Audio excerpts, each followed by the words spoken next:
8 brutal Stoic laws that'll rewire your mind. Become mentally unbreakable. Have you ever wondered why you feel so tired, distracted, and easily defeated? Even though no major disaster has happened, no war, no devastating loss, no being abandoned in the desert, yet it feels as if you're slowly wearing out. The truth is, most of us aren't destroyed by life's violent storms.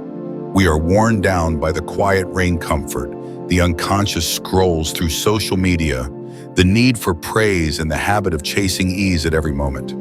We forget that the mind is like a warrior. If it is not trained, it will weaken until it can no longer withstand a single unexpected blow. The Stoics saw this thousands of years ago. They didn't live in a world of smartphones and 5G networks, but they understood one thing clearly. If you don't train your mind, you will be a prisoner of yourself.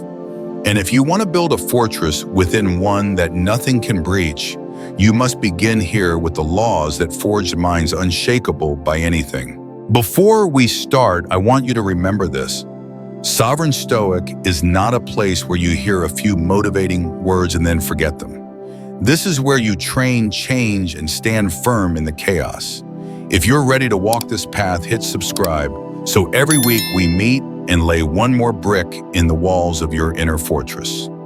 Now let me lead you into the world of Stoic warriors, where these 8 brutal yet liberating laws will not only challenge you, but completely rebuild the way you think, feel, and live.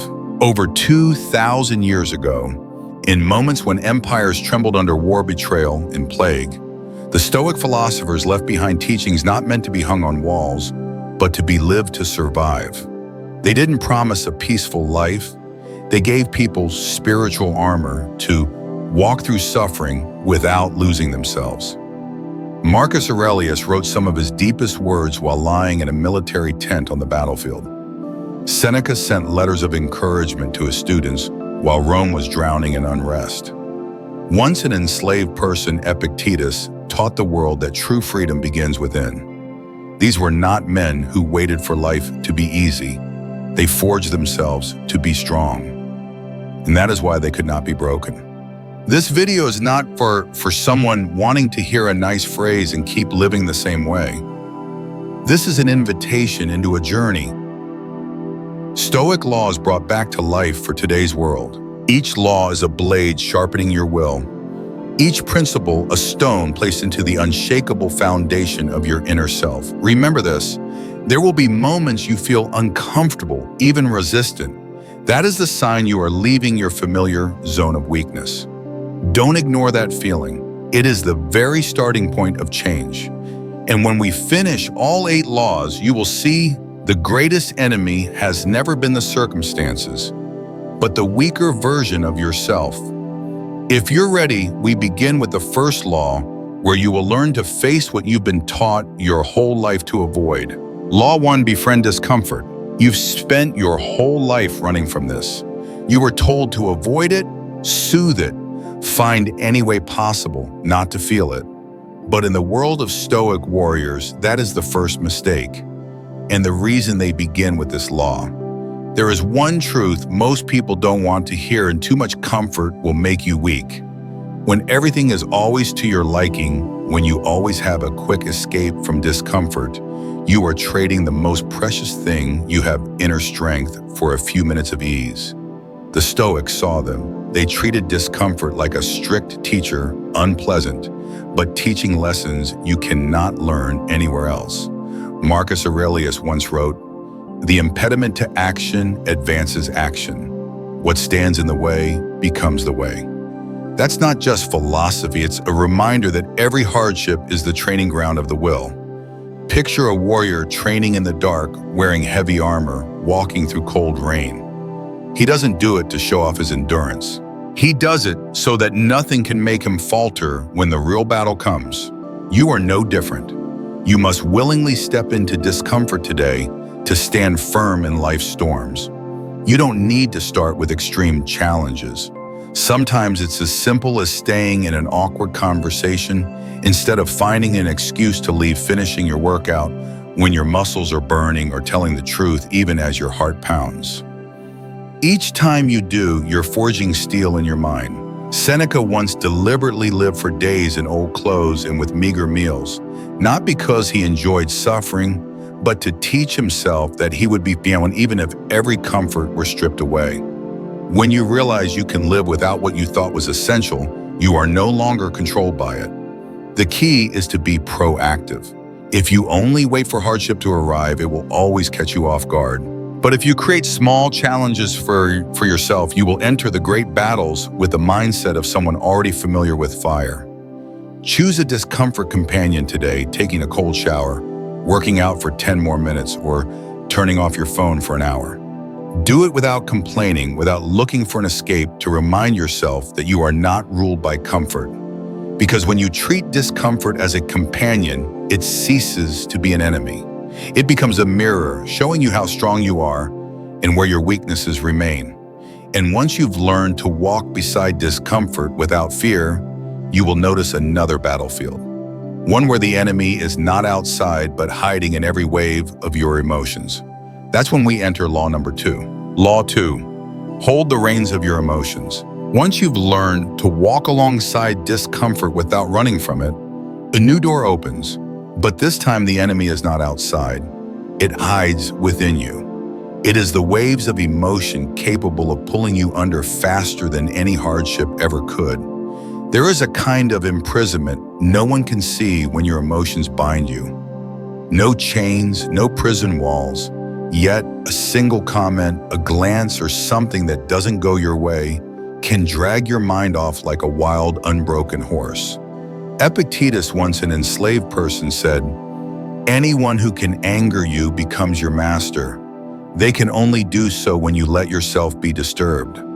Think about it, a driver cuts you off in traffic and you lose your temper for the next 20 minutes. In that moment, you've handed over your peace of mind to a stranger you'll likely never meet again. The Stoics did not deny emotions, but never let them dictate their actions. They saw emotions like assertive but stubborn horses. If you know how to hold the reins, you can go far. If you let them run wild, they'll drag you over the cliff. Marcus Aurelius once wrote, "If you are distressed by anything external, the pain is not due to the thing itself, but to your estimate of it. In this, you have the power to revoke at any moment." It sounds simple, but to live this way requires daily training. Imagine you are about to deliver an important presentation. Right before you begin, a colleague makes a sarcastic remark. If you lose control, you'll react instantly, turning your presentation into a pointless back and forth. But if you've practiced mastery, you'll take a deep breath, keep your goal in mind. I am here to share my ideas, not to win an argument, and continue with calm. That calmness becomes the true victory. Or in a family argument, when tempers rise, most people respond by speaking louder, using words that cut deep. The one who holds the reins pauses for a few seconds, lets the other person finish, and then replies to solve the problem, not venting anger. Mastering your emotions means creating a gap between your feelings and your actions. That gap is your power zone. You can observe the emotion, name it, and choose how to respond. You can be angry, yet speak calmly.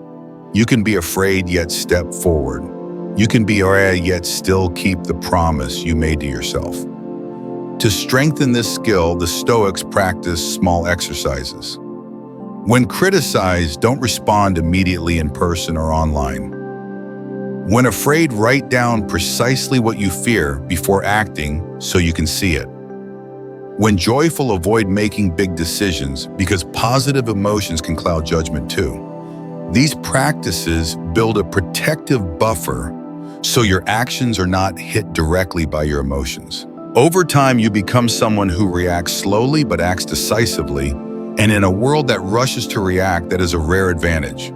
The one who holds the reins of their emotions carries a different energy into any room. When others are angry, they stay calm. When the crowd panics, they become the anchor.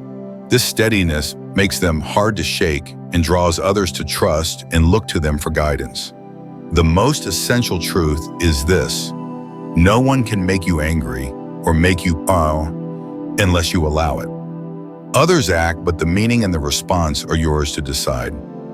Once you realize this, you reclaim the most precious freedom, inner freedom. And when you have learned to hold the reins of your emotions, you will be strong enough to face a truth that's hard to accept.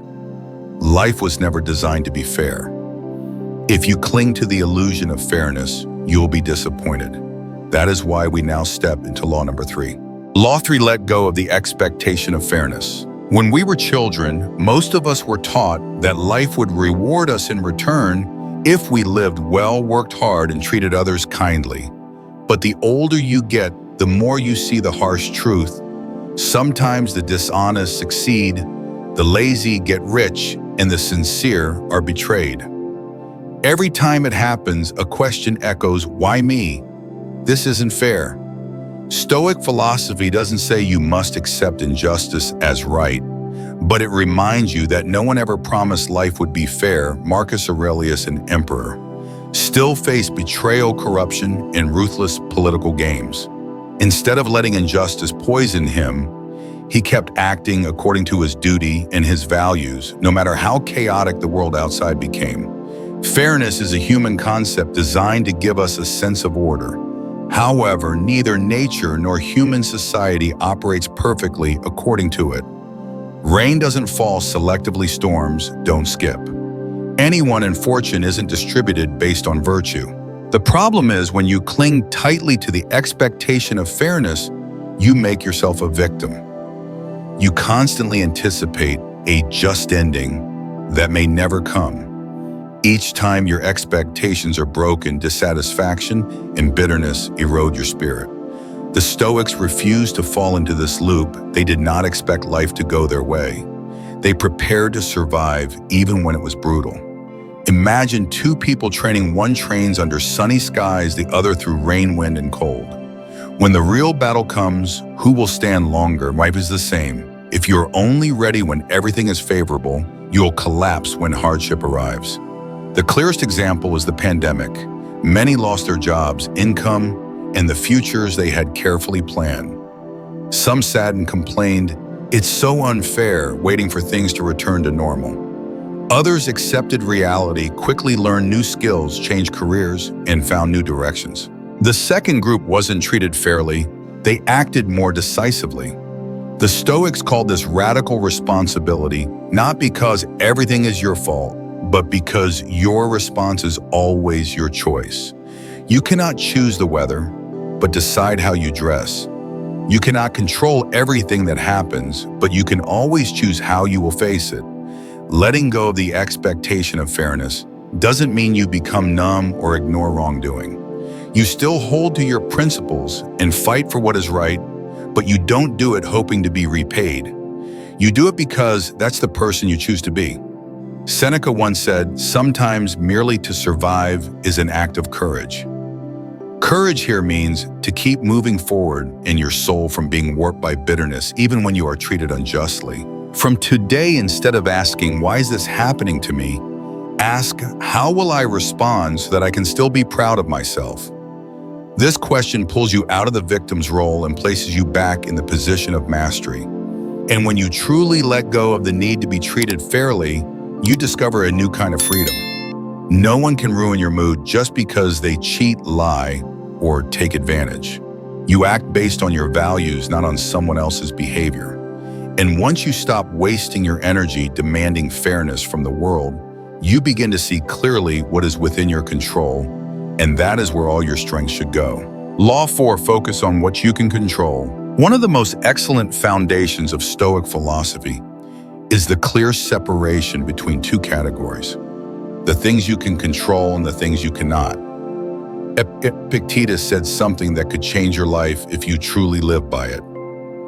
Some things are in our control and others are not. The problem is most people spend most of their time on the second category, the things they never truly have full power over. They worry about what others say, get angry at the weather, lose sleep over the stock market, and stress about past events. They try to change what's beyond their reach while neglecting what they could do now. The Stoics saw this as one of the biggest causes of unhappiness. You buy yourself nothing but exhaustion and frustration whenever you try to control the uncontrollable. In contrast, when you focus on what you can change, you become stronger, more self-reliant, and more at peace. Picture yourself steering a boat. You can't control the wind, but you can adjust the sail. You can't stop the current, but you can use the oar to change direction. The one who fails will spend their time cursing the wind and complaining about the water, while the one who masters themselves will adjust the sail and keep rowing. A practical example at work: you can't control whether your boss will always recognize your abilities, but you can control delivering your work at the highest standard, learning new skills, and expanding your network to create more opportunities. In relationships, you can't force someone to love or respect you, but you can control how you communicate, the boundaries you set, and your decision to stay or walk away. When you focus on what you control, you're less likely to be pulled into the whirlpool of negative emotions. Every situation becomes a simple equation. What part can I act on? What part must I accept? Once you've made that distinction, you act decisively on what's yours and let go of the rest. Marcus Aurelius wrote in Meditations, "Adapt yourself to the things which your lot has been cast, and love the people with whom destiny has brought you together, but do so with all your heart." He didn't say control everything.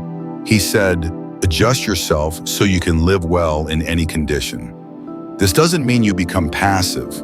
On the contrary, it makes your actions more focused and effective. You no longer waste energy fighting hopeless battles, but pour all your resources into winning where you genuinely have the advantage. A simple practice is to write 2 columns whenever you face a problem. Column 1, what you can control: your actions, words, reactions, time preparation. Column 2, the things you cannot control: the weather, others' thoughts, the past randomness. Then commit to acting on everything in column 1 and accepting column 2 as an inevitable part of life. With enough practice, you'll notice your mind becoming lighter. You'll stop spending hours in pointless arguments, stop losing sleep over what can't be changed, and stop letting forces outside you dictate your mood. True power lies here. You may not control the world, but you can always control yourself. And when you control yourself, you'll realize you've already mastered the most critical part of life. And once you've learned to direct your energy toward what truly lies in your hands, you'll be ready to face a far more subtle enemy: the stories you tell yourself daily. Law 5, control the story in your mind. Human beings don't live directly in reality. We live in the stories our minds create about that reality. 2 people can go through the same event, yet feel completely different about it, simply because the story in their heads is different.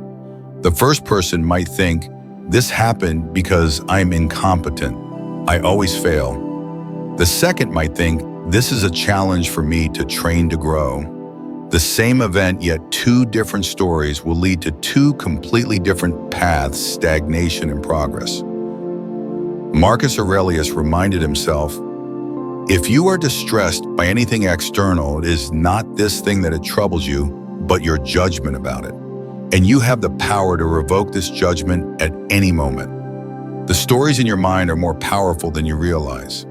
They shape your emotions, dictate your actions, and ultimately create your life. If your story is filled with fear, doubt, and self-blame, you'll live small, avoiding risks and missing opportunities. If your story is filled with hope, learning, and resilience, you'll live boldly, embracing experiences and challenges. But most of us let our minds automatically replay old stories, often painful memories, failures, or the judgments of others. Each repetition spills them deeper into the subconscious, like repeatedly watering a poisonous tree. The Stoics understood this well, so they consciously chose the stories they told themselves. They didn't lie to themselves by sugarcoating everything, but they chose the frame that made them stronger, not weaker. Seneca once wrote, "We suffer more often in imagination than in reality."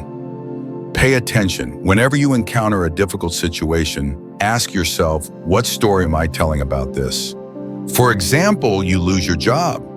You can tell the story that this is the end of your career, or you can tell the story that this is an opportunity to find a better, more fitting path. Both stories can be true, but only one will move you forward. Controlling the story in your mind does not mean denying negative emotions. It means you allow yourself to feel them, but you don't let those emotions write the entire book of your life. You become the author, not the victim of the story. One way to practice this is by keeping a Stoic-style journal. Each night, write down an event and describe it from at least two perspectives, the old instinctive view and the new view, based on reason and the values you choose. Over time, your brain will naturally lean toward the second perspective because it keeps you calmer and more solution-focused. You can also change the story by changing the question. Instead of asking, "Why is this happening to me?" ask, "What is this teaching me?" A simple shift in the question forces the mind to find a different answer, and that answer will lead you to a new action. The stories you tell yourself each day are like seeds you plant in the soil of your mind. Which seeds you plant is your choice. And remember, if you don't plant them deliberately, your mind will grow old seeds, sometimes weeds. Ultimately, controlling the story in your mind controls your life. Every action and decision you take begins with what you believe to be true inside your head. And once you have mastered the story in your mind, you'll realize another truth: willpower is not an endless resource. It will run out long before you reach your goals if you don't know how to protect and replenish it. Law 6, protect and nurture your willpower. Many people believe that determination alone is enough to overcome anything. But the harsh truth is that willpower is like your phone battery. Use it continuously without recharging, and it will drain faster than you expect. Willpower is your ability to resist temptation. Stay true to your decisions and keep moving forward even when tired. But every choice you make, every time you have to force yourself to do something, consumes a bit of that willpower. Eventually, if it runs out, you'll give up easily, even if you're just one step away from the finish line. The Stoics understood this, so they didn't waste their willpower on meaningless battles. Marcus Aurelius didn't spend his energy arguing with those who could not be changed, nor did he waste his mind on matters outside his control. He reserved that strength for what truly mattered. The first way to protect willpower is to reduce unnecessary decisions. Each day you burn willpower on significant tasks and small ones, like deciding what to wear, what to eat, and which email to answer first.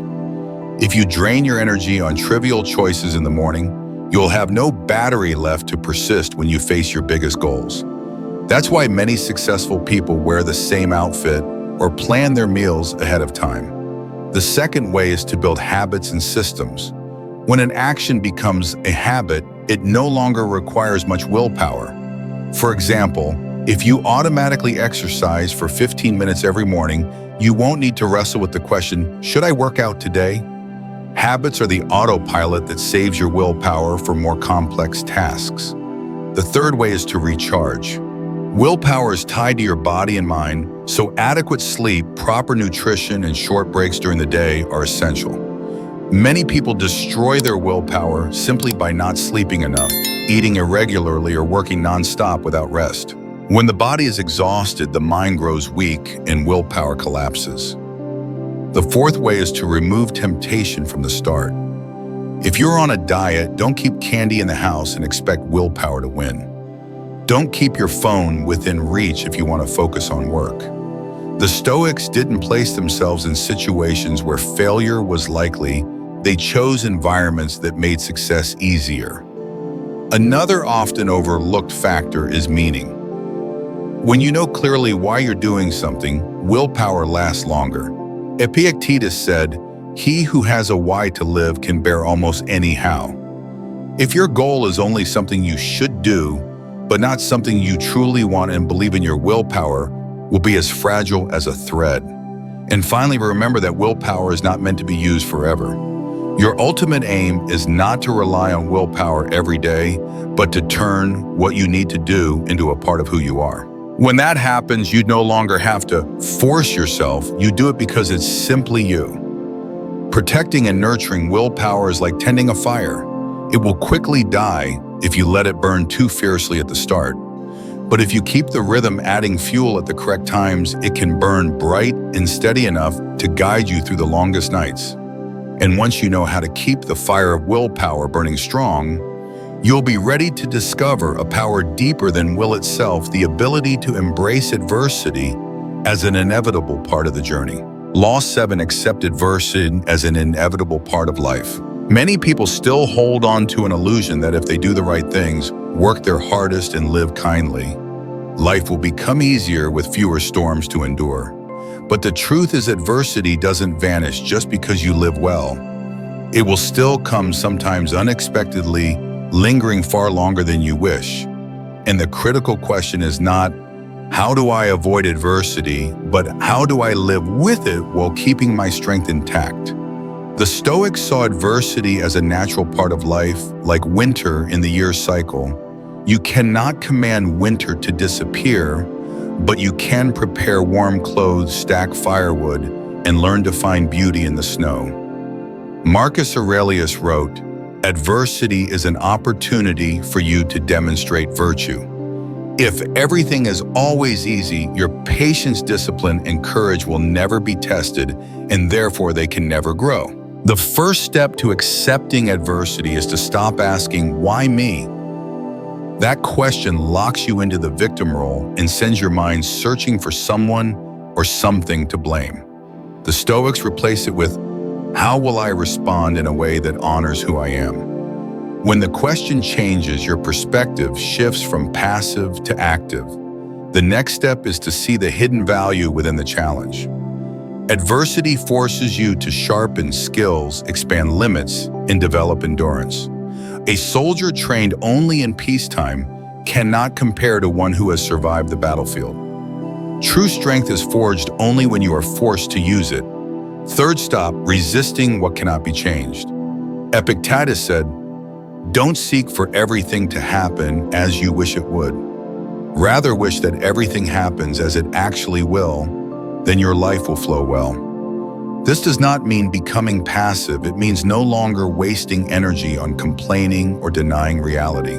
When you stop fighting what has already happened, you free up strength to act on what still can be changed. Caring for yourself in the middle of the storm is a crucial part of accepting adversity. When hardship strikes, many people neglect their health, sleep less, eat irregularly, or isolate themselves from loved ones. Yet this is precisely when your body and mind need care the most. Maintaining healthy routines is how you keep the strength to endure difficult times. Also build a support network. Being stoic does not mean living alone and carrying every burden in isolation. Seneca wrote letters to close friends to share his thoughts and receive advice. Accepting adversity does not mean refusing help. It means opening up to those who genuinely want to lift you. Finally, remember that adversity is temporary, but its lessons can stay with you for life. Once you have weathered one storm, the next will not seem as terrifying. You will know that you can stand your ground and that confidence is something no one can take away. Accepting adversity doesn't make it less complicated, but it makes you suffer less. Because most of our suffering doesn't come from the situation itself, but from our futile resistance to it. And when you have learned to look adversity in the eye without fear, you will understand that true freedom doesn't come from escaping hardship. It comes from setting the terms of your own life. Law 8, set your own rules for life. Most people live by rules they never chose for themselves.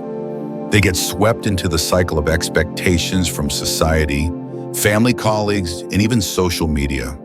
They learn to chase after standards imposed from the outside without ever stopping to ask, do these rules fit me? The Stoics believe that if you don't actively set the rules of your own game, someone else will set them for you. And when that happens, every victory you achieve will feel empty because you've been competing in someone else's contest for a prize you may not even want. Setting your own rules doesn't mean living selfishly or opposing everything. It means defining your core values and letting them become the compass for every decision. Marcus Aurelius once wrote, Stand upright, do not be held upright. When you stand on the foundation of your values, you are not easily swayed by pressure or fleeting trends. The first principle of setting rules is knowing what truly matters to you. If you don't define it clearly, you'll easily be pulled into other people's rules. For example, if your core value is time freedom, you'll choose work and a lifestyle that protects it instead of accepting a prestigious position that chains you to an exhausting schedule. The second principle is to limit the influence of external referees. In life, referees judge score and decide whether you win or lose based on their standards. The Stoics learn to listen to feedback, but never let it define their self-worth. The third principle is accepting the cost of your own rules. When you set your own rules, you will be different, and difference always attracts resistance. Epictetus reminded, if you want to improve, be prepared to be thought foolish and stupid.